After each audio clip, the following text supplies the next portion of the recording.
இப்போ உங்களுடைய அந்த பதிவுகள்ல இருந்து பார்க்கிற போது திராவிட இயக்கம் ஒடுக்கப்பட்டோர் மீதான அடக்குமுறைகளுக்கு எதிராக தொடர்ச்சியாக செயல்பட்டுக் கொண்டிருக்கிறது.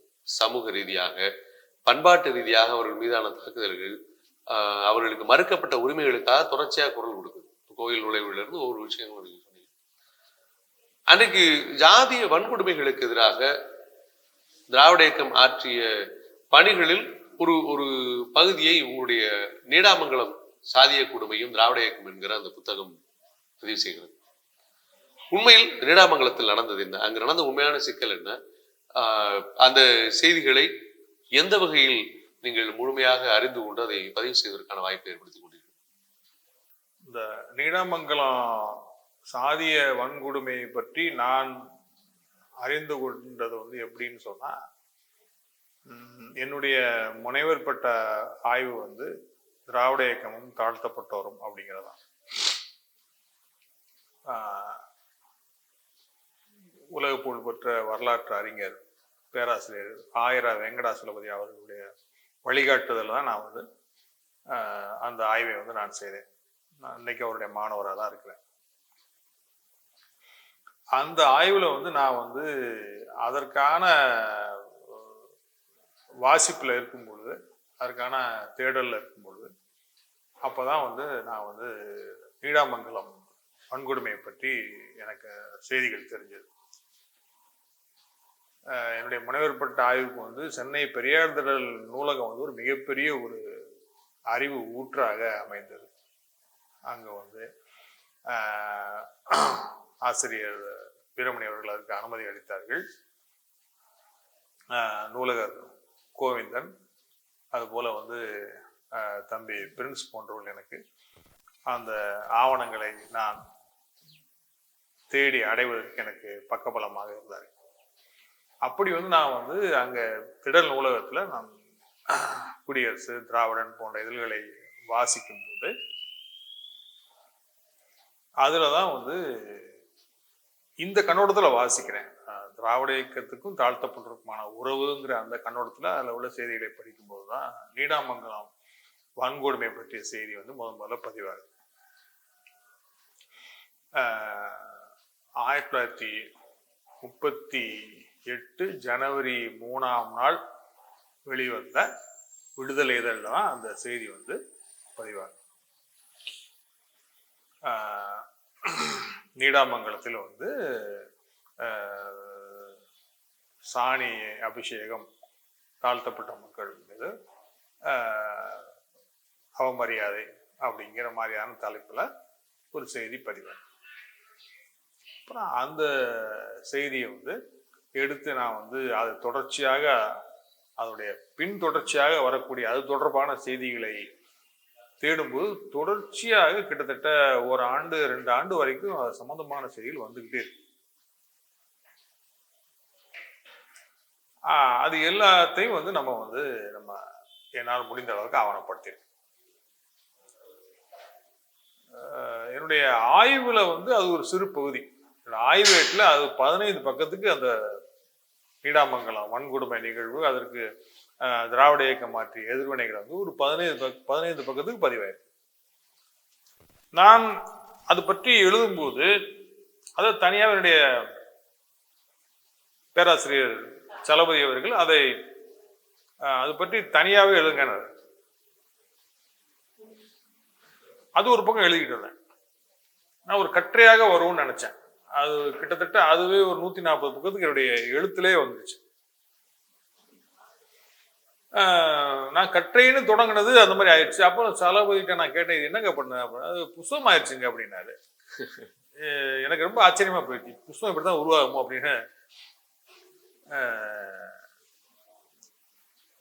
பிறகு அந்த நூலை நீடாமங்கலம் சாதிய கொடுமையும் திராவிட இயக்கங்கிற தலைப்புல அந்த கொடுமைக்கு ஆளாக்கப்பட்டவர்கள் 20 பேர் இருந்தாலும் அதுல 3 பேர் முக்கியமானவர்கள். தேவசகாயம், மாரிமுத்து, ரத்னம், அந்த 3 பேர் படம் விடுதலை பத்திரிகையில, குடியரசு பத்திரிகையில வந்துகிட்டே இருக்கு. அந்த 3 பேரும் சேர்ந்து இருக்கிற படம் ஒன்று கிடைச்சு. இதுதான் அந்த படத்தை பார்த்தாலே முடிவு பண்ணேன், இதான் அட்டப்படம். அந்த புத்தகம் வெளிவந்தது 2017ஆம் ஆண்டு அந்த புத்தகத்தை வந்து சென்னை பெரியார் திடலில் ஆசிரியர் வீரமணி அவர்கள் தான் வெளியிட்டார்கள். அதை விடுதலை சிறுத்தைகள் தலைவர் அண்ணன் திருமாவளவன் அவர்கள் பெற்றுக்கொண்டார்கள். நீதியரசர் பரந்தாமன் அவர்கள் அதை பற்றி, அந்த புத்தகத்தை பற்றி கருத்துரை வழங்கினார். அந்த புத்தகத்தில் வந்து பார்த்தீங்கன்னா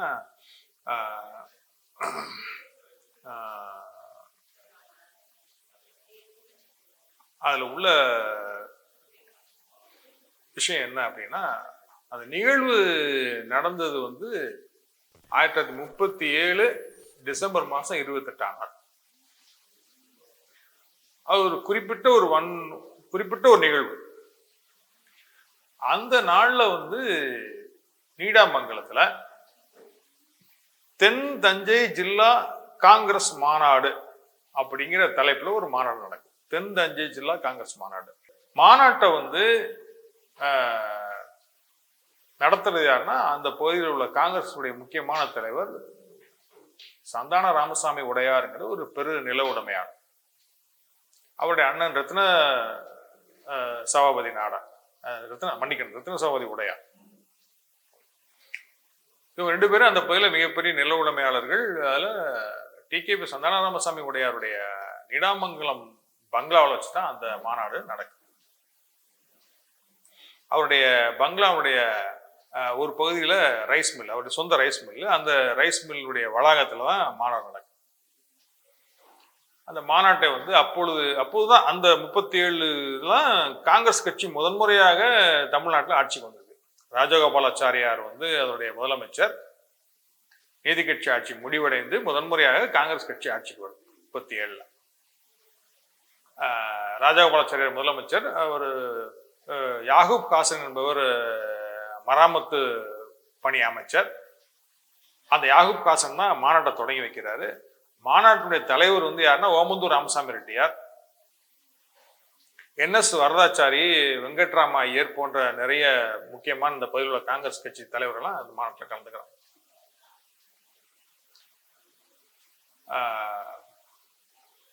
இப்போ அந்த மாநாடு நடந்துகிட்டே இருக்கும்போது என்ன அறிவிப்பு பண்றாங்கன்னா, 12 மணிக்கு மாநாடு முடியுது. எல்லாரும் மாநாட்டு விருந்துல கலந்துக்கலாம். மதிய மாநாட்டு விருந்து என்பது சமபந்தி விருந்து, சாதி மத பேதமே கிடையாது, எல்லா மக்களும் கலந்துக்கலாம் அப்படின்னு மறுபடியும் அவங்க அறிவிப்பு கொடுக்குறாங்க.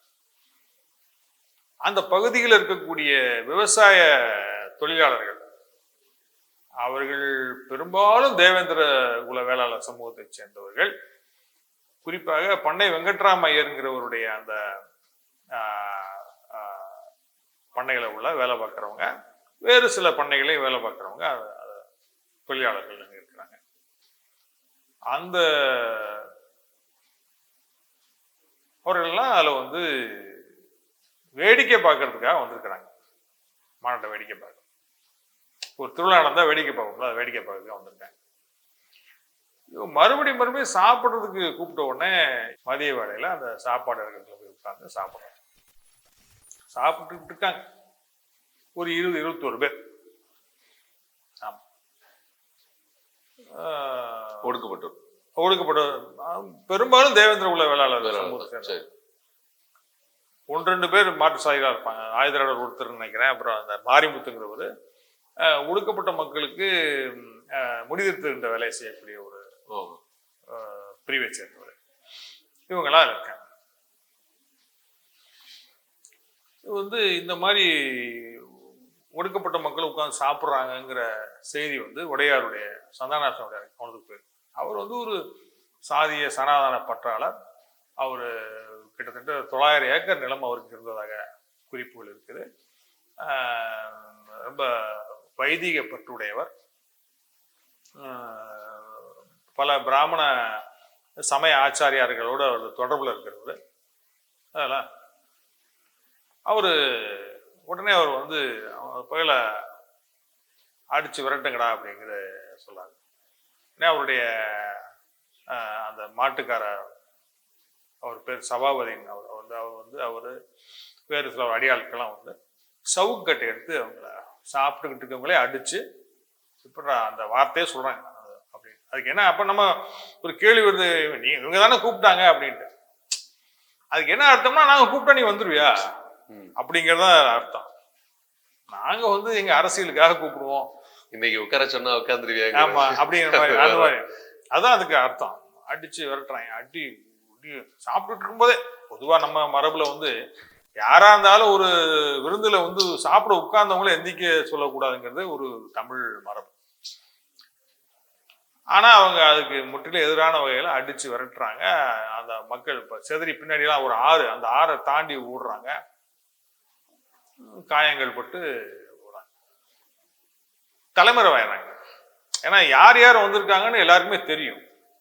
அப்போ நம்ம மறுபடியும் நடமாடினோம்னா நம்மள ஏதாவது பண்ணிடுவாங்கன்னு தலைமறைவாயிறாங்க.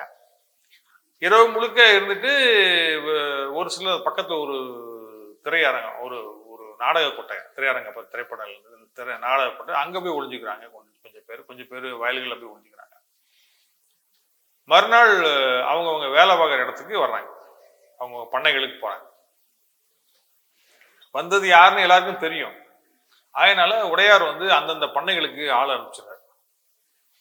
அப்போ அவங்க வேலை பார்த்துக்கிட்டு இருக்க பண்ணையில அவங்க வேலை பார்த்துட்டு அன்னைக்கு உழைச்சாதவங்களுக்கு சாப்பாடு வேலை பார்த்துட்டு அவர் வந்து அந்த அந்த பண்ணையுடைய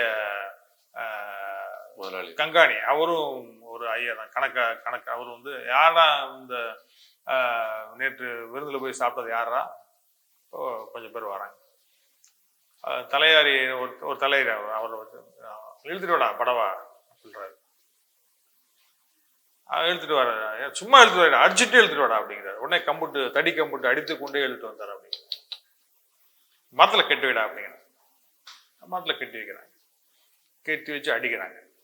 அடிச்சு அப்புறம் அவங்களுக்கு வந்து சாணியை, மாட்டு சாணியை கரைச்சு தண்ணியில கரைச்சி அந்த தண்ணியை வடிகட்டி அதை வந்து வாயில குடிக்க கொடுக்குறாங்க.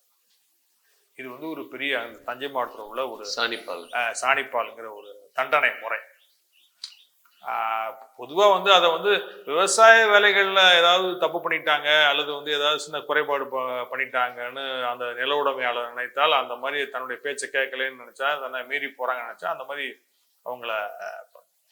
ஆனா ஒரு அரசியல் கூட்டத்துல போய் கலந்துக்கிட்டு அதுக்காக தண்டனை கொடுத்ததுங்கிறது இதுதான் முதல் பதிவா இருக்கும்னு நினைக்கிறேன். அடிக்கிறாங்க, சாணிப்பாலை கொடுக்குறாங்க. அதுக்கப்புறம் எனக்கு இதெல்லாம் குடியரசுல பதிவாகுது. எனக்கு குடியரசுல பதிவாகாத ஒரு செய்தி களத்துல கிடைச்சது.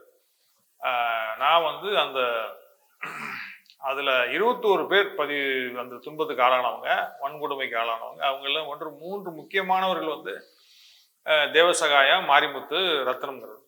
அதுல ரத்னம், இந்த 3 பேருடைய படமும் குடியரசுல வந்திருக்குது, விடுதலையில வந்திருக்கு. இல்ல ரத்னம்ங்கிறவருடைய தம்பியை நான் நேரில் பார்த்தேன், உடன்பிறந்த தம்பி. அவரும் அடிபட்டவர்கள் ஒருத்தர். நான் எப்ப பார்த்தேன்னா 2011. அதை பத்தி நான் கொஞ்சம் சொல்லணும். எனக்கு வந்து நீடாமங்கலத்து இந்த அடிப்படை தரவுகளை நான் வந்து பெரியார் திரள் நூலகத்திலிருந்து எடுத்ததுக்கு அப்புறம், விடுதலை குடியரசுலேருந்து எடுத்ததுக்கு அப்புறம் எனக்கு வந்து அது சம்பந்தமான ஆய்வுக்கு போகணுங்கிற ஒரு நிலை வந்தபோது, எனக்கு மதுரையில வந்து திராவிடர் கழக பொறுப்பாளராக இருந்தவர் வந்து மதுரை வரதராஜன், அவர் எனக்கு ரொம்ப உதவியா இருந்தார். அவர் வந்து என்ன செஞ்சாருன்னா, நான் இந்த செய்தியை அவர்கிட்ட சொன்னேன், நான் போய் இப்போ நீடாமங்கலத்துக்கு போகணும்னு சொன்னேன், எனக்கு யாரும் தெரியாது என்ன ஏதுன்னு. அப்போ அவர் வந்து திராவிட கழகத்துடைய இன்னொரு முக்கியமான தலைவராக இருந்த ராஜகிரி தங்கராஜ், அவர்கிட்ட அவர் வந்து என்னை அறிமுகப்படுத்தி வச்சார். ராஜகிரி தங்கராஜா என்ன பண்ணாங்கன்னா, அவர் வந்து அந்த நீடாமங்கலத்துல உள்ள ஒரு முக்கியமான திராவிடர் கழக தலைவர் சுப்பிரமணியன் பேர், ரொம்ப மரியாதைக்குரிய ஒரு பெரியவர், அவர்கிட்ட என்னை அறிமுகப்படுத்தி வச்சாங்க. இந்த சுப்பிரமணியம்ங்கிறவர் யாருன்னா, இப்ப அவர் இல்லை, ராஜகிரி தங்கராஜையாவும் இல்லை, சுப்பிரமணியம் இல்லை. நான் சந்தித்த அப்பாசாமி அவர்களும் இல்லை, அவர் ரத்னத்துடைய உடன்பிறந்த தம்பி அப்பாசாமி அவரும் இல்லை. சுப்பிரமணிய வந்து யாருன்னா, அந்த நீடாமங்கலத்தில் உள்ள சுயமரியாதை இயக்கத்தை நீடாமங்கலத்திலே உருவாக்கியவர் ஆறுமுகம் செட்டியான்னு பேர். ஆனா ஆறுமுகம் செட்டியார், சுருக்கமா ஆனா அவனான்னு சொல்லுவாங்க. அவரு 1937 37 நடந்த இந்தி மொழி ஆதிக்க எதிர்ப்பு போராட்டத்திலே அவர் கலந்துக்கிட்டார். சென்னை வரைக்கும் நடைபயணம் வந்தவர்கள் அவர் ஒருத்தர். அவரு அந்த நீடாமங்கலம் பஞ்சாயத்து யூனியன் சேர்மனா இருந்திருக்காரு. அவரும் ஒரு நில உடைமையாளர் தான். அவர் ஒன்றும் சாதாரணமான நில உடைமையாளர் தான். அவருக்கு ஒரு 100 ஏக்கருக்கு மேலாம் அவருக்கு இடம் இருந்திருக்கு. இன்னமும் ஒரு வாரிசுகள் இருக்காங்க. அவர் வந்து அவருடைய சீடர் தான் இந்த சுப்பிரமணியன். அந்த ஆறுமுகம் ஐயா வந்து அவர் வந்து அந்த நீடாமங்கலம் கொடுமையை அம்பலப்படுத்துவதிலையும் அதற்கு எதிராக போராடியதிலையும் முக்கியமானவர். அவருடைய சீடர், நேரு சீடர் தான் இந்த சுப்பிரமணியன். நீடாமங்கலம் ஆனாவனான்னு சுருக்கமா சொல்லுவாங்க. அவர் என்ன பண்ணாருன்னா, அந்த ஆறுமுக செட்டியாரோட இன்னொரு சிறப்பு, அவரை பத்தியே தனியா ஒரு புத்தகம் வரலாம். நீங்க சொன்னது பிறகுதான் அவர் என்ன ஜாதின்னு தெரியுது. ஏன்னா அவர் வந்து நீடாமங்கலம் ஆறுமுகம் மட்டும்தான் நமக்கு இதுவரை பதிவு ஆயிருக்கு. என்ன எனக்கு சொல்ல வச்சு டக்குன்னு நான் சொன்னேன். ஆமா புரியுது. ஏன்னா இந்த செய்தி போகும்போது அந்த சமூகத்தை சேர்ந்தவங்களுக்கு நம்ம ஆளுங்க இருக்கிறாங்க அப்படின்லாம் இருந்திருக்காங்களா, அவங்களும் டெமோக்ரட்டிஸ் ஆவாங்கல்ல. என்ன பண்ணாருன்னா, அவரு இந்த நீடாமங்கலம் அந்த வன்னிகள் அப்புறம் அப்பால் உள்ள ஒரு செய்தி, அவரு நீடாமங்கலம் பஞ்சாயத்து பிரசிடண்ட் ஆன உடனே அந்த பஞ்சாயத்து கவுன்சில் உறுப்பினராக பாவாடைன்னு சொல்ற ஒரு தாழ்த்தப்பட்டவரை நியமிக்கிறார். எல்லாரும் உட்காந்து பஞ்சாயத்து தலைவர் உட்காந்து ஒன்னா சமமா உட்காந்து புகைப்படம் எடுத்ததெல்லாம் நம்ம என்கிட்ட இருக்குது, நான் பார்த்துருக்கேன். நான் அவரு வந்து என்ன பண்றாருன்னா, அந்த தாழ்த்தப்பட்ட மக்கள் இருக்கிற பகுதிக்கு மின்சாரத்தை கொண்டு வந்திருக்காரு. முதல்ல மின்சார வசதி பண்ணி கொடுத்துருக்காரு, நூலகம் பண்ணி கொடுத்து. ஆறுமுக செட்டியாருடைய அவருக்கு ஒரு முக்கியமான ரோல் உண்டு. அப்பதான் அந்த ஊருக்கு போறேன், போய் ஐயா சுப்பிரமணியம் அவர்களை செஞ்சு நிறைய செய்திகளை சதாராமசாமி உடைய அந்த மாதிரி பண்ண உடனே 2011 நான் வந்து சுப்பிரமணிய பார்க்குறேன். அப்போதான் என்ன பண்றாருன்னா, ஒரு அப்பாசாமியை நான் பார்க்கணும்னு சொல்றேன். அப்பாசாமி இருக்கிறாருன்னு சொன்னாரு, ஐயாவே நான் பார்க்கணுன்னு. அவரு சுப்பிரமணிய வீட்டுக்கு வந்துட்டாரு. அப்பவுமே அவருக்கு வந்து 85 வயசு இருக்கும். 2011 85 தாண்டி இருக்கும். எனக்கு ஒரு பேட்டி கொடுத்தாரு. நானு சுப்பிரமணிய ஐயா, அப்பாசாமி எல்லாம் நிற்கக்கூடிய புகைப்படமும் எடுத்திருக்கேன். அதை என்னுடைய நூல்ல இணைச்சிருக்கேன். அது வந்து அதை வந்து என்னுடைய நூலுடைய முக்கியமான ஒரு விஷயமா நினைக்கிறேன். அப்ப அவரு இந்த விடுதலை வந்த செய்தி எல்லாத்தையும் ஒரு உண்மை அப்படின்னு ஒரு நடந்ததெல்லாம் உண்மை அப்படின்னாரு. அவர் என்ன சொன்ன, எனக்கு விடுதலை குடியரசுல கிடைக்காத ஒரு செய்தி அங்க கிடைச்சது. என்ன சொன்னாருன்னா, இந்த மாதிரி முதல் நாள் விருந்துல அடிச்சிருக்காங்க, மறுநாள் வந்து கெட்டி வச்சு சாணிய கரைச்சி ஊத்திருக்காங்க, மொட்டை அடிச்சிருக்காங்க. அதுக்கு மறுநாள் 29ஆம் தேதி மொட்டை அடிச்சிருக்காங்க. மொட்டை அடிச்சு சாணியை ஊற்றி அபிஷேகம் பண்ணியிருக்காங்க, சாணியை குழி.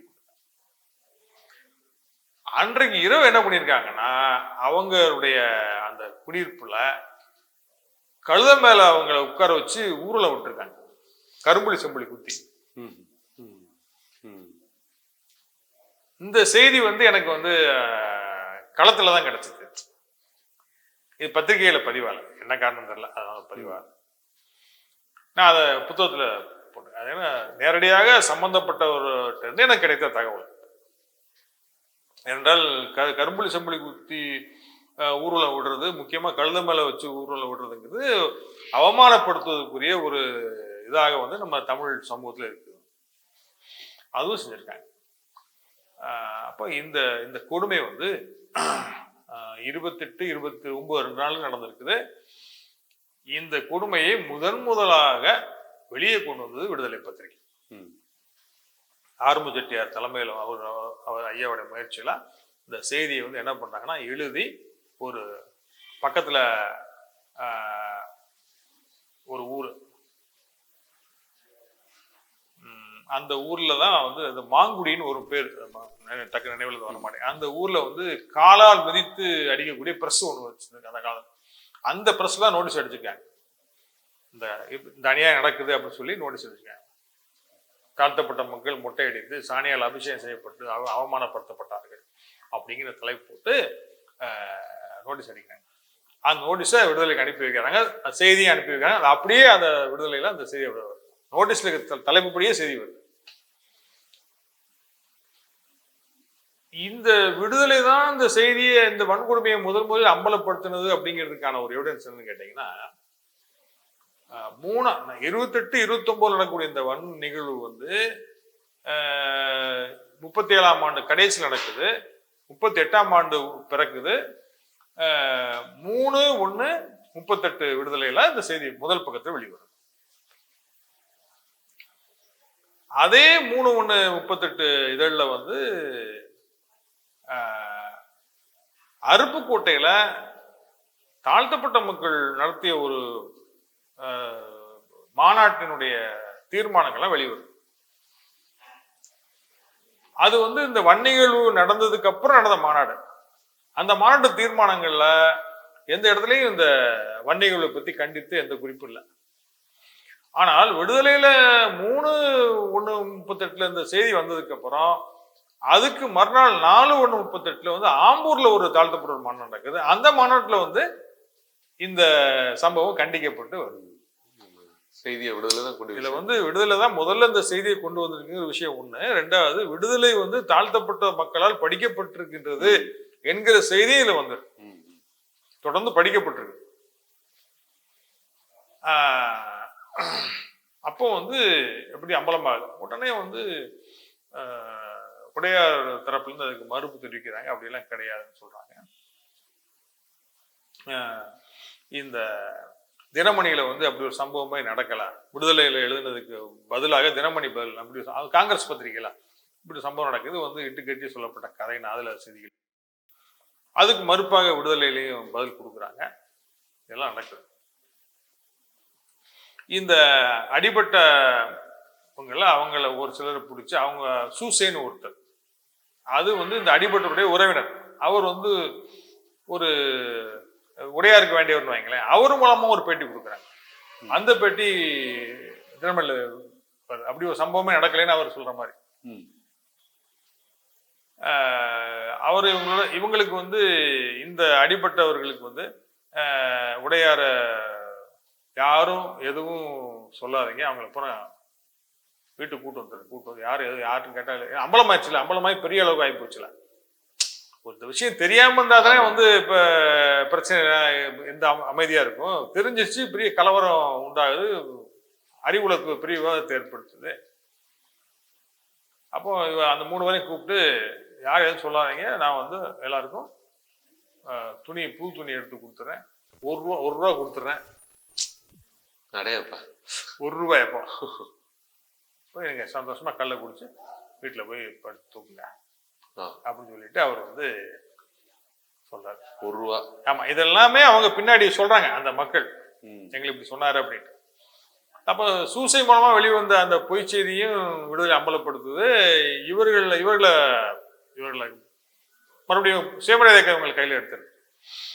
இதுக்கு இடையில வந்து ஒரு நாள் பெரியார் நீடாமங்கலத்துக்கு பொதுக்கூட்டத்துக்கு போறாரு. தஞ்சை மாவட்ட சுற்றுப்பயணம் போறாரு, நீடாமங்கலம் பொதுக்கூட்டம் போறாரு. அந்த பொதுக்கூட்டம் பற்றிய செய்தி பொதுக்கூட்டத்தில் பெரியார் பேசின செய்திகள்லாம் விடுதலையில் வந்திருக்குது. ஆனால் அந்த பொதுக்கூட்டத்துல பெரியார் வந்து இந்த சம்பவத்தை பத்தி எதுவுமே பேசிக்க மாட்டார். அதுலதான் ஒரு முக்கியமான ஒரு விஷயம் சொல்றாரு. பார்ப்பன பாம்புக்கு தேசிய பால் அப்படின்னு ஒரு பேசுறாரு. காங்கிரஸை பொதுவா எதிர்த்துட்டு பேசுவார். இதை பத்தி பேசவே மாட்டார். ஏன்னா அந்த நேரத்துல அடிபட்டவர்கள் வந்து உடையாருடைய கட்டுப்பாட்டுல இருக்காங்க. ஓ, என்ன மாதிரி பேசி அவங்களுக்கு ஏதாவது ஆயிடக்கூடாதுங்கிறதுக்காக அவர் ஒண்ணுமே பேசல. ஓ, கொஞ்ச நாள் கழிச்சு என்ன பண்ணாரு, நம்ம வந்து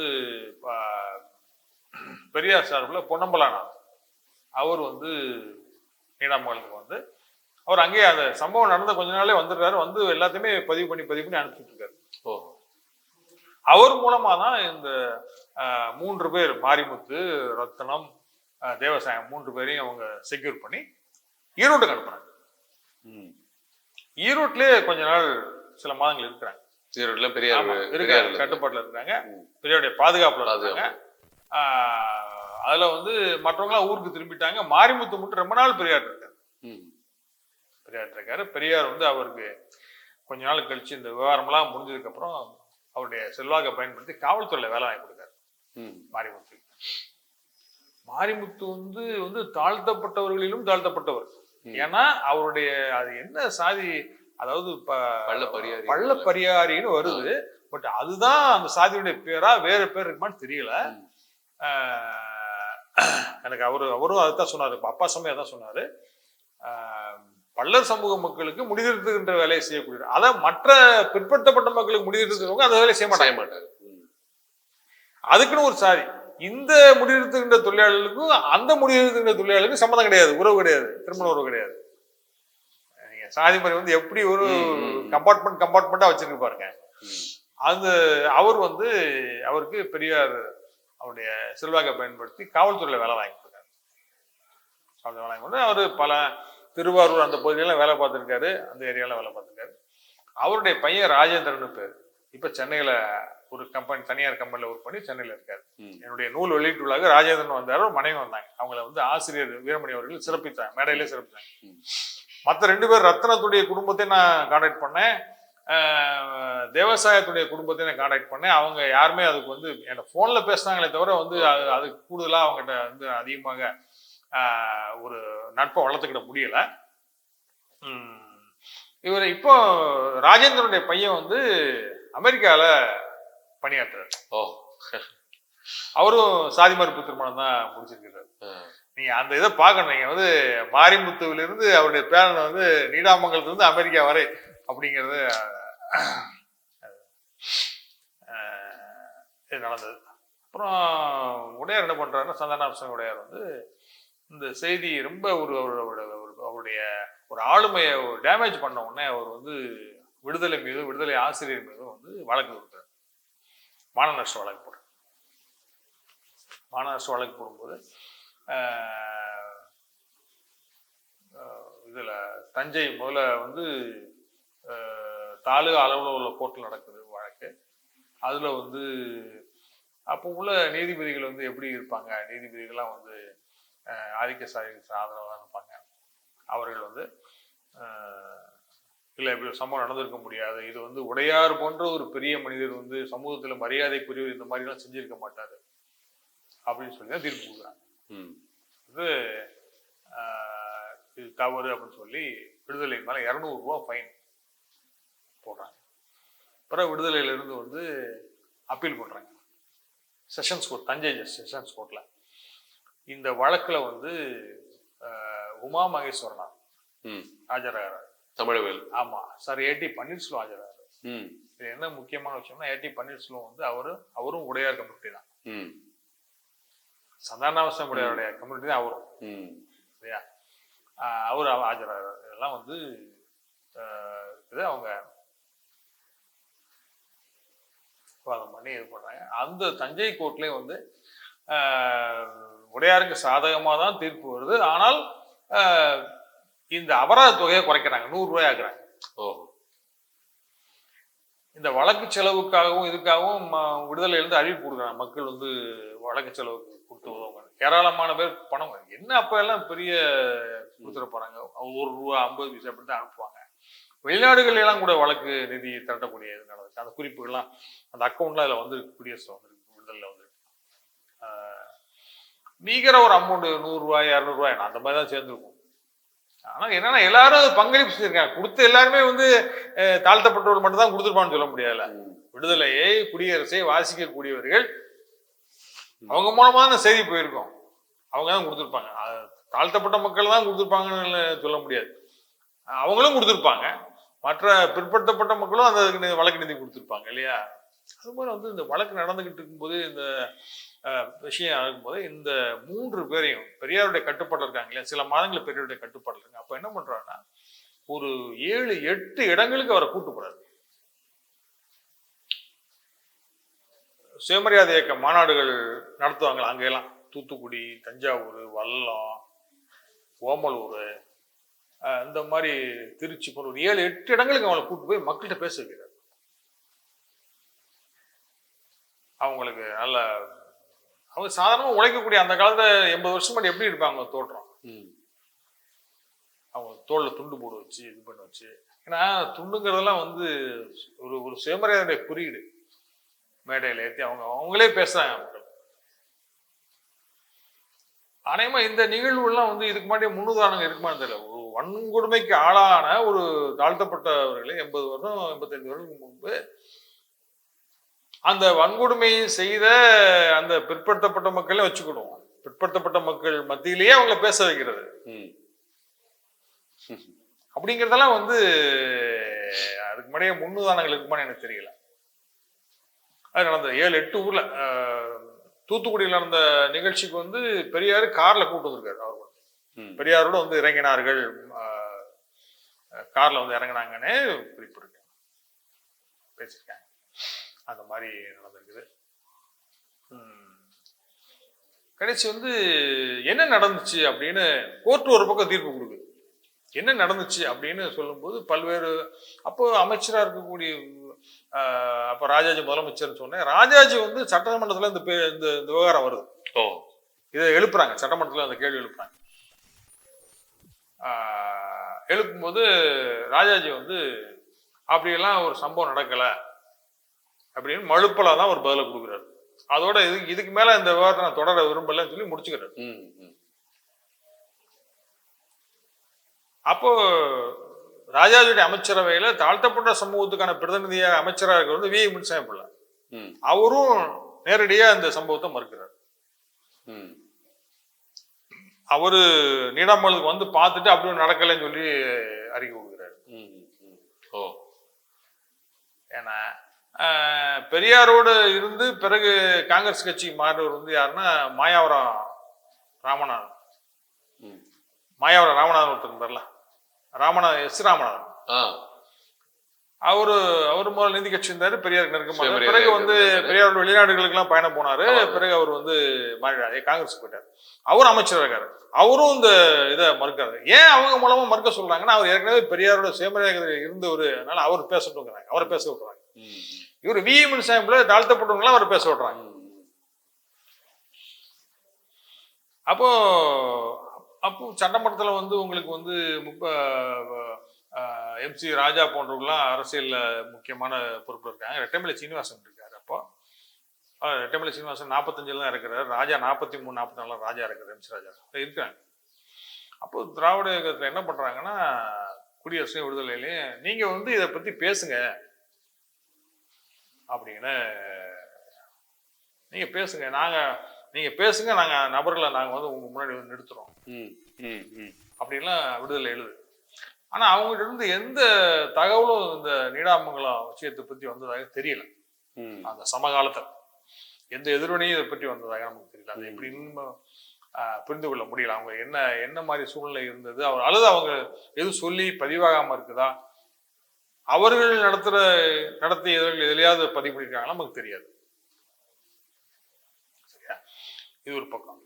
கடைசி என்ன பண்றான்னா, தேக்கம்பட்டி பாலசுந்தரராஜன் ஒருத்தர், தேனி மாவட்டத்துல தேக்கம்பட்டின்னு ஒரு ஊர் இருக்கு, இப்ப இருக்க தேனி மாவட்டம். அதுல பாலசுந்தரராஜன் ஒரு புகழ்பெற்ற தேவேந்திர சமூக தலைவர். தேவேந்திர சமூக தலைவர்கள்ல அறியப்பட்ட தலைவர் வந்து பாலசுந்தரராஜன். அதே மாதிரி இன்னொருத்தர் வந்து தேவாரம் ஜெயராஜ்.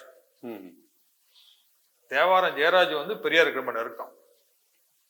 தேவாரத்திலே 1937, 36, 37 எல்லாம் ஒரு தேவேந்திர குல மாநாடு நடத்தி அதுல பெரியார் வந்து பேசுறாரு. WPS இருக்கிறதுல பேசுறாரு. அந்த பேச்சுல வந்து ஜெயராஜ் என்ன பண்றாருன்னா, ஜெயராஜ் தான் அந்த கூட்டத்தை ஒருங்கிணைக்கிறவர். அவர் வந்து நிறைய அந்த பகுதியை சேர்ந்த பல்வேறு சமூக மக்களும் வந்திருக்கிறாங்க. தேவேந்திரர்கள் பெரும்பாலும் இருக்காங்க, பல்வேறு சமூக மக்களும் அந்த மாநாட்டுக்கு வந்திருக்காங்க. 37 நினைக்கிறேன், 36, 37.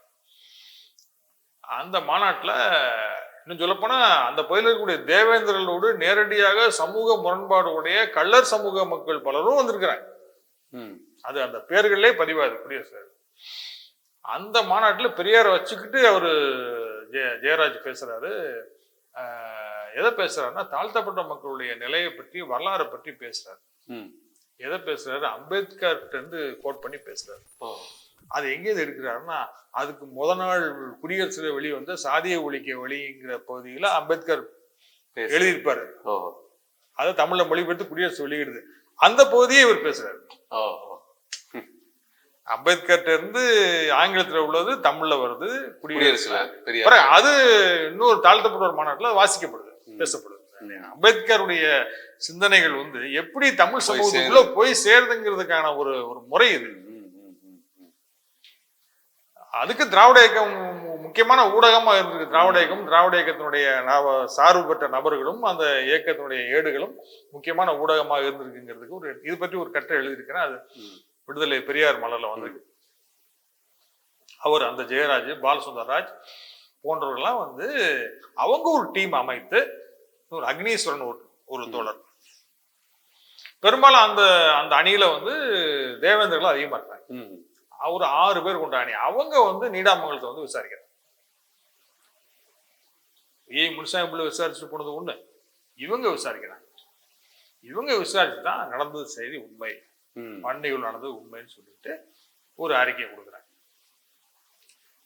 பெரிய எழுதுறாரு, கோர்ட்டு தீர்ப்பு என்ன மாதிரி இருந்துட்டு போகுது, எனக்கு அதை பத்தி கவலை கிடையாது. எவ்வளவோ சிரமங்களை நாங்க அனுபவிச்சிட்டோம், வழக்கை சந்திச்சோம், அது ஒரு பக்கம். அது என்னவா வந்துட்டு போகுது, இந்த தாழ்த்தப்பட்ட மக்களுடைய இந்த உண்மையான தலைவர்களுக்கு கொடுத்த அறிக்கை தான் எனக்கு முக்கியம். அவங்க வந்து நடந்தது உண்மை, விடுதலையின் பக்கம் முழு நியாயம் இருக்குதுன்னு சொல்லி ஒத்துக்கிட்டாங்க. அது எனக்கு போதும் அப்படின்னு அவர் சொல்றாரு. இந்த இது இது இந்த இது முழு இந்த நேரேஷன், இந்த விவாதங்கள் நடக்கிற போது 37 கடைசியிலிருந்து கிட்டத்தட்ட 38 நடுப்பதிவு 6 மாத காலம் இது சீரியஸா நடக்குது. 38 பிற்பகுதியில வந்து இந்திய ஆதிக்கத்தை கொண்டு வர்றாரு ஆச்சாரியா. அப்போ ஃபுல் டைவர்ஸ் அங்கிட்டு திரும்பி. அதுக்கடுத்து இந்த நிகழ்வு, இதற்கு எதிரான எதிர்வினைகள்லாம் என்ன கோர்ஸ் எடுத்ததுங்கிறது நமக்கு பதிவுகள் இல்லாம போயிடுச்சு. எனக்கு கிடைச்சது அப்படியே நான் வந்து பதிவு பண்ணிங்க. இந்த சமயத்துல என்ன சொல்றாருன்னா, முக்கியமா இதுல உள்ள ஒரு விவாதங்கள்ல முக்கியமான விஷயம், திராவிட இயக்கமும் அன்னைக்கு கேட்டுச்சு, அம்பேத்கரும் கேட்டார், தாழ்த்தப்பட்ட மக்களுக்கு தனித்தொகுதி, தாழ்த்தப்பட்ட மக்களுக்கு இரட்டை வாக்கு உரிமை. இந்த இரட்டை வாக்கு உரிமை அவங்களுக்கு கிடைச்சிருந்து, தனித்தொகுதி அவங்களுக்கு கிடைச்சிருந்தா இந்த துன்பம் நடந்திருக்குமா? அவர்கள் வந்து இரட்டை வாக்கு உரிமையை மறுக்கப்பட்டு, தனித்தொகுதி உரிமை மறுக்கப்பட்டு, வெள்ளக்காரன் கொடுத்துட்டான் அவங்களுக்கு. அந்த உரிமையை கொடுத்துட்டான், கொடுத்ததை வந்து பறிச்சுக்கிட்டாங்க. பலரை மிரட்டி போட்டி உருட்டி நான் செத்து போயிருன்னு சொல்லி காந்தியார் உண்ணாவிரதம் வந்து அம்பேத்கர் இறக்கப்பட்டு அவரு அந்த கொடுத்த உரிமையை மறுக்கிறாங்க. அதுக்கே வந்து திராவிட இயக்கம், ஏன் காந்தியாருடைய உயிரை பத்தி உங்களுக்கு என்ன அக்கறை,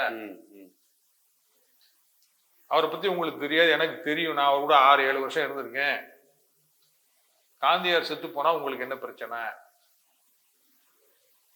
ஏன்னா தாழ்த்தப்பட்ட மக்களுடைய உரிமை தான் முக்கியம், நீங்க வந்து எந்த மிரட்டலுக்கும் நான் பயப்படாதீங்க அப்படின்னு சொல்லி சுயமரியாதைக்கு அன்னைக்கு தந்தி கொடுக்குது, அம்பேத்கர் தந்தி கொடுக்குறாங்க. இரட்டை வாக்கு உரிமைக்கு ஆதரவாக ஏராளமான பொதுக்கூட்டங்களை தமிழ்நாட்டில் நடத்திருக்காங்க. பெரிய மக்கள் கருத்தை உருவாக்குறாங்க. இந்த விஷயத்திலையும் இந்தியாவில் வேற எந்த பிற்படுத்தப்பட்ட சமூக அமைப்புகளும் இந்த காரியத்தை செய்யல. நீங்க திராவிட இயக்கத்தை பிற்படுத்தப்பட்டவர்களுடைய இயக்கம்னு வச்சுக்கிட்டா கூட அப்படி முழுக்க முழுக்க அப்படி சொல்லிட முடியாது. பிற்படுத்தப்பட்டவருடைய ஆதிக்கம் இருக்குது, மறுக்கல திராவிட இயக்கத்துக்குள்ள, அது இயல்பு. தாழ்த்தப்பட்ட மக்களுடைய பங்களிப்பும் கணிசமாக இருக்கு. வாதத்துக்காக அப்படி வைத்துக் கொண்டாலும் கூட, அப்படி இந்தியா முழுக்க உள்ள பிற்படுத்தப்பட்டவருடைய அமைப்புகளை எந்த அமைப்பும் இந்த காரியத்தை செய்யல. தாழ்த்தப்பட்டவருடைய இரட்டை வாக்கு உரிமைக்காக, தனித்தொகுதிக்காக கருத்தியல் ரீதியாகவும் போராட்ட ரீதியாகவும் இந்த அளவுக்கு செயல்படுதுன்னு சொல்ல முடியாது. சிந்தனை அடிப்படையில் திராவிட இயக்கம் வந்து பார்ப்பனர் அல்லாத மக்கள் அனைவருக்குமானதாக இருக்கு. பிற்படுத்தப்பட்டவருக்காகவும் தாழ்த்தப்பட்டவருக்காகவும் பார்ப்பனர் அல்லாத இருக்கிற வேஜாதி உட்பட எல்லாருக்குமான உரிமைகளை பெறுவதற்காக இருக்கு. அப்ப அதனால சிந்தனை அடிப்படையில் அது சரியா இருக்கு. அந்த காம்போசிஷன் மாறலாம், இருக்கிற ஆட்கள் தலைவர்களுடைய காம்போசிஷன் மாறலாம். அன்னைக்கு அவர் ஒடுக்கப்பட்ட மக்களுக்கான தனித்துவமான தலைவர்கள் தனியாக ஒண்ணும் இல்லை. இப்போ வந்து அம்பேத்கரோட லண்டன் ஒட்டமேச மாநாட்டில் கலந்துக்கிட்டு இரட்டை வாக்கு உரிமையை அங்கே கொண்டு அந்த முழக்கத்தை, உரிமை முழக்கத்தை முழங்கியவர் ரெட்டைமலை சீனிவாசன். அம்பேத்கரும் ரெட்டைமலை சீனிவாசன் தான் தாழ்த்தப்பட்ட மக்களை பிரதிநிதி. ஒரு கட்டத்தில் ரெட்டைமலை சீனிவாசனே வந்து காந்தியாருடைய உண்ணாவிரதத்தை கண்டு அதுக்கு அந்த பக்கம் திரும்பிட்டார, பொது தொகுதிக்கு இணங்கிட்டார. அம்பேத்கர் தான் கடைசி வரைக்கும் பிடிவாதமா இருந்தது. அவரோடு இருந்து தோளோடு தோல் இருந்தவங்களை பூரா முதல் செங்கலை உருவனது MC ராஜா தான். அப்புறம் சிவசண்முகம் பிள்ளை மாறுறாரு, அப்புறம் வந்து ஒரு N. சிவராஜ் மாறுறாரு, ரெட்டைமலை சீனிவாசன் மாறுறாரு. கடைசி வந்து அம்பேத்கரும் வேறு வழி இல்லாம பல்வேறு அச்சுறுத்தல் அம்பேத்கருக்கு கொடுத்துருக்காங்க. அன்றைக்கு இருக்கக்கூடிய இன்றைக்கு இருக்கக்கூடிய இந்துத்துவ அமைப்பினுடைய அன்றைய பிரதிநிதிகள், ஆமா. காங்கிரஸ்காரங்க ஒரு பக்கம், இந்து மகாசபா. இந்துத்துவம் இன்னைக்கு பேசுறாங்களே அதனுடைய முன்னோடிகள்லாம் ம். அந்த அமைப்புல உள்ளவங்க எல்லாம் அம்பேத்கருக்கு மிரட்டல் விட்டாங்க. குலசிவம்னு அம்பேத்கருடைய தொகுப்புலயே அந்த லெட்டர் இருக்கு. ம், ம், அவர்கள்ட்ட இருந்து வந்த லெட்டர் வந்து தொகுப்புலயே அம்பேத்கர் தொகுப்புலயே இருக்கு. ம், ம், ம். ஏன்னா காந்தியார் இறந்துடக்கூடாது, காந்தியார் இறந்துட்டா அதை ஒரு வாய்ப்பா வச்சுக்கிட்டு நம்ம மக்களை தாக்குவாங்க. இப்படி பல்வேறு நெருக்கடிகள் அவங்களுக்கு இருந்திருக்கலாம் அம்பேத்கர். சரியா? ஆனா அதுக்கும் திராவிட இயக்கம் பதில் சொல்லு. இப்படி நினைக்கிறீங்களா? கொஞ்சம் பேர் சாவானா சாகட்டும், ம். இருக்கிற உரிமையோட இருப்பான்ல. ம், ம், ம். நாங்க 3 லட்சம் பேர் இருக்கோம் சென்னை மாகாணத்துல சுயமரியாதை இயக்கத்துக்காக. நாங்க உங்க பின்னாடி இருக்கிறோம். ம். எனக்கு கூட ஒரு கற்பனை வருது, அம்பேத்கர் பேசாம இங்கே வந்திருக்கலாம். எதுவா இருந்தாலும் இங்க வந்து பேசியா, ஏட தானே பேசணும், இங்க வந்து பேசணும். ஏன்னா அந்த சூழல் முக்கியம் இல்லையா? ஒரு பாதுகாப்பு, தமிழ்நாட்டுக்குள்ள ஒரு அணி, ஒரு பலம். தமிழ்நாட்டுக்குள்ள இருந்தா அவர் அட்டை ஜொலிக்காது. வந்து அது நிலவியல் சார்ந்து இதை பார்க்க வேண்டியிருக்குது. இது திராவிட மண் அப்படிங்கிறதுக்கான ஒரு இது. அது வந்து உங்களுக்கு வந்து அது வந்து பேஷ்வாக்களுடைய மண். பிற்படுத்தப்பட்ட மக்களுடைய இயக்கம் அங்க வலிமை இருந்துச்சு. இருந்தாலும் அங்க பேஷ்வாக்களும் அதிகார இது இருக்குது. ஏன்னா அங்கதான் கண்டிப்பா சென்னையில வச்சு காந்தி உண்ணாவிரதம் நடத்தி ஜெயிச்சிருக்கவே முடியாது. இரட்டை வாக்குரிமை லண்டன்ல தான் கிடைக்கும், பம்பாயில வச்சு கிடைச்சிருக்காது. இரட்டை வாக்குரிமையை முறியடிக்கிறது பம்பாயில தான் முடியும், சென்னையில முடியாது.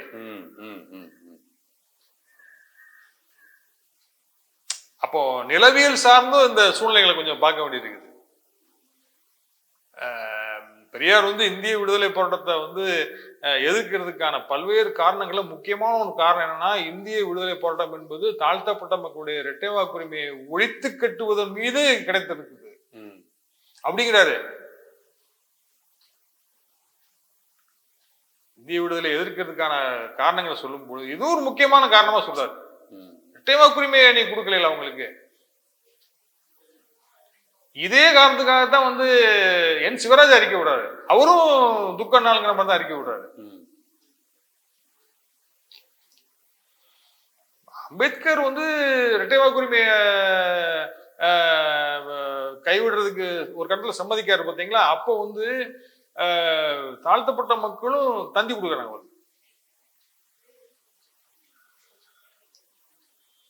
நீங்கள் வந்து துரோகம் செய்யாதீங்க அப்படியே தந்தி கொடுக்குறாங்க. சுயமரியாதைக்கும் தந்தி கொடுக்குது, சுயமரியாதை பெண்கள் மாநாடு தந்தி கொடுக்குது, அதெல்லாம் வேற. பெரியார் வெளிநாட்டுல தந்தி கொடுக்குறாரு, அப்ப ஐரோப்பிய சுற்றுப்பயணத்துல இருக்காரு. தாழ்த்தப்பட்ட சமூக மக்களே வந்து தந்தி கொடுக்குறாங்க. இப்ப அம்பேத்கர் தமிழ்நாட்டில இருந்து நீங்க கையெழுத்து போட்டீங்கன்னா எங்க இனத்துக்கு துரோகம் செய்தவர்கள் ஆவீர்கள். இதெல்லாம் இருந்தாலும் கூட அது அவர் களத்துல அவர் நிக்கிறாரு. அவருடைய சூழல் என்ன, அந்த பம்பாயினுடைய நிலைமை என்ன, அங்க உள்ள சமூக சூழல் என்ன, காந்தியாருடைய நிலைமை என்ன, இதெல்லாம் அவரு முடிவு பண்றாரு. அந்த மக்கள் சரியா அங்க இருக்கிற மக்களுடைய பாதுகாப்பு நம்ம வந்து தமிழ்நாட்டுல இருந்து பாக்குறோம். அம்பேத்கருடைய பாதுகாப்பு மட்டும் இல்ல, அங்க இருக்கிற மக்கள் அதையும் சேர்த்து தான் பாக்கணும். அந்த அச்சம் அவருக்கு இருக்கு. ஒரு நியாயமான அச்சம் தான் அவருக்கு வந்து. சரியா? அதனால அது என்ன சொல்றாங்க, இது ஒரு பக்கம், இந்த விவாதங்கள் ஒரு பக்கம். இதை வந்து இது வந்து 32லயே நடந்து முடிஞ்சிருச்சு. 32 33 இந்த விஷய விவாதங்கள் முடிஞ்சிருச்சு.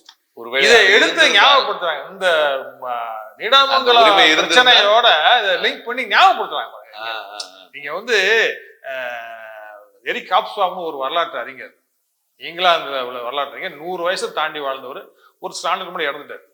அவர் சொல்லுவார், மிகப்பெரிய வரலாற்று அறிஞர், மறந்து கொண்டே இருப்பது மக்களுடைய இயல்பு, அதை வந்து நினைவுபடுத்தி தூண்டி கொண்டே இருக்க வேண்டியது முற்போக்கு இயக்கங்களுடைய கடமை. அது செய்து பல ஆண்டுகளா நினைவு வச்சிருந்து சரியான நேரம் வரும்போது அதை தூண்டி விடுது அந்த விஷயத்த. அதையும் நீடாமங்கல வன்முறையும் லிங்க் பண்ணுது. அப்போ ஒரு இடைவெளியில ஒரு குறிப்பிட்ட காலகட்டத்தில் இரட்டை வாக்குரிமை மீண்டும் ஒரு விவாதம் ஆக்கிடுச்சு. அது எல்லாமே வந்து நீடாமங்கல நிகழ்வுலாம் வெறும் மண் நிகழ்வு அப்படிங்கிறது மட்டும் இல்லை, அதை சுத்தி பல்வேறு விஷயங்கள், தாழ்த்தப்பட்ட மக்களுக்கான அவருடைய உரிமைகளுக்கான பல்வேறு விவாதங்கள் அதோடு சேர்ந்து வருது. அதனுடைய வரலாற்றுல பார்க்கிறப்ப சாணிப்பாலும் சவுக்கடியும் என்கிற அவர்கள் வந்து தனியா இரட்டை வாக்குரிமை கிடைத்திருந்தால் அவர்கள் தனி அரசியல் வகுப்பாக ஆகியிருப்பார்கள். இப்பொழுது அதை இழந்து அவர்கள் இந்துக்களாகவே இருக்க நேர்ந்ததால் இந்த நிலைமைக்கு அவர்கள் ஆளானார். இந்துங்கிறது அரசியல் என்டிட்டி தானே. இந்துங்கிற அடையாளம் என்பது ஒரு அரசியல் வகுப்பு தானே. அது வந்து ஒரு வரலாற்று ரீதியான ஒரு மத அடையாளம் கிடையாது. அது ஒரு அரசியல் அடையாளம். அரசியல் அடையாளம். ஆமா. அரசியல் வகுப்பாக இருக்கிறாங்க. இன்னும் சொல்ல போனா அரசியல் ஓட்டு வங்கியாக வச்சிருக்காங்க. அதை உணர்ந்துதான் அப்ப நம்ம நீங்க தனி ஓட்டு வங்கி ஆகுங்கன்னு சொல்லிதான் வந்து இரட்டை வாக்குரிமையை கொடுத்து அவங்க தனியாக ஓட்டு வாக்கு வங்கியா அரசியல் வகுப்பை ஆக்க முயற்சி பண்ணது. அது தோக்கடிச்சாங்க.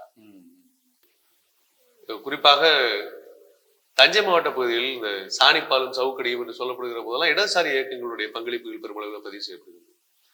உண்மையில் திராவிட இயக்கம் நீடாமங்கலத்தை போல அதற்கு பிறகு 1950களில் திராவிட விவசாய தொழிலாளர் அணி என்று தொடங்கி வருகிற போது அது செய்த பங்களிப்பு என்பது மிக பெரியது.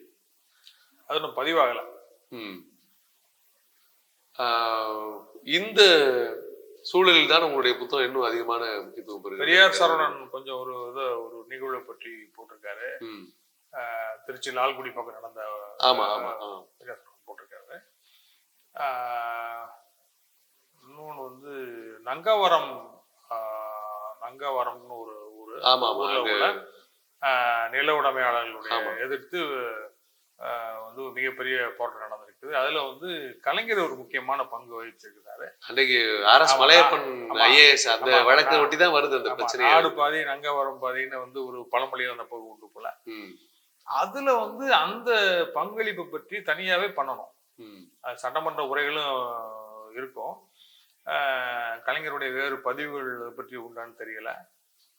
அந்த போராட்டத்தை பற்றி பண்ணணும். அதுவும் வந்து திராவிட இயக்கம் வந்து நில உடைமை எதிர்த்து நடத்திய போராட்டத்தினுடைய முக்கியமான ஒரு பதிவாக அது அமையும். அதை வந்து செய்யணும். அப்ப உண்மையில வந்து இப்படியான போராட்டங்கள் இன்னும் அதிக அளவுல பதிவு செய்யப்படலை அப்படிங்கிறதா உண்மை இல்லையா? பதிவு செய்யப்படல. ஆவண காப்பகத்துல இருக்கும், அரசு குறிப்புகள்ல இருக்கும். நம்ம குடியரசு விடுதலை மற்ற திராவிட இயக்க பத்திரிகைகளை இது பற்றி வரக்கூடிய செய்திகளை அடிப்படைய செய்திகளை வைத்துக்கொண்டு அடுத்து நம்ம ஆவண காப்பகத்துக்கு போகணும். ஆவண காப்பகத்துல அது சம்பந்தமான அந்த காலகட்டத்தில் உள்ள ரகசிய குறிப்பேடுகள், போலீஸ் ஆவணங்கள் எடுத்து அதுல இருந்து மறுபடியும் களத்துக்கு வரணும். இப்படித்தான் செய்ய வேண்டியிருக்குது. இதை செய்வதற்கு ஒரு இளைஞர்கள் அணி வந்து வரணும். இன்னொரு முக்கியமான கேள்வி, பலருடைய எதிர்பார்ப்புல இருக்கிற கேள்வி, உங்களுடைய ஆய்வேடு எப்போது புத்தகமாக வெளிவரும்?